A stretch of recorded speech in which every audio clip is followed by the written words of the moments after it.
चुनाव आयोग के पूरे देश में एसआईआर कराने के ऐलान के बाद 12 राज्यों में इस प्रक्रिया की शुरुआत भी हो चुकी है। एक तरफ विपक्ष इस प्रक्रिया का लगातार विरोध कर रहा है, तो दूसरी तरफ कई राज्यों में एसआईआर को लेकर बीएलओज यानी बूथ लेवल ऑफिसर अपनी जान दे रही हैं, जिसे लेकर अब चुनाव आयोग और बीजेपी पर पश्चिम बंगाल की मुख्यमंत्री ममता बनर्जी, सपा प्रमुख अखिलेश यादव और यहाँ तक कि आरएसएस ने भी सवाल उठाए हैं।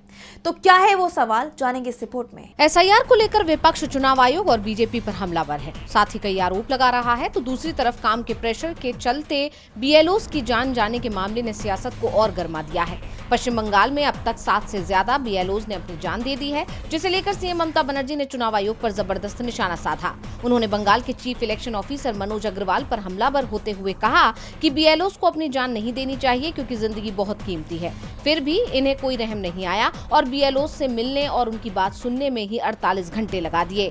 एक छोटे नेता की हिम्मत तो देखो, आखिर सरकार एसआईआर कराने में इतनी जल्दबाजी क्यों कर रही है। तो वहीं सपा प्रमुख अखिलेश यादव ने भी बीएलओज की जान जाने को लेकर चुनाव आयोग से बड़ी अपील की।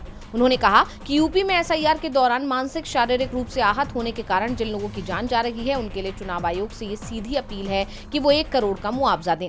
हम भी प्रत्येक मृतक के आश्रित को 2 लाख रुपए की सहायता राशि देने का संकल्प लेते हैं। एसआईआर का जो इम्प्रैक्टिकल टारगेट देकर बीएलओज के साथ अमानवीय व्यवहार कर रहा है और उन पर मानसिक दबाव बनाया जा रहा है, वो बेहद निंदनीय और घोर आपत्तिजनक है। भाजपाई चुनावी भ्रष्टाचार ने बीएलओ को शारीरिक और मानसिक रूप से तोड़ दिया है।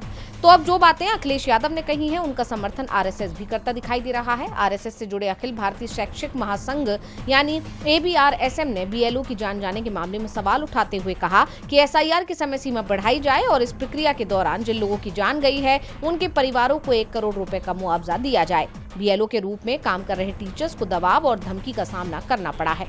अब विपक्ष के सवालों से चुनाव आयोग और बीजेपी बुरी तरह से घिर गए हैं। डीवी लाइव की रिपोर्ट।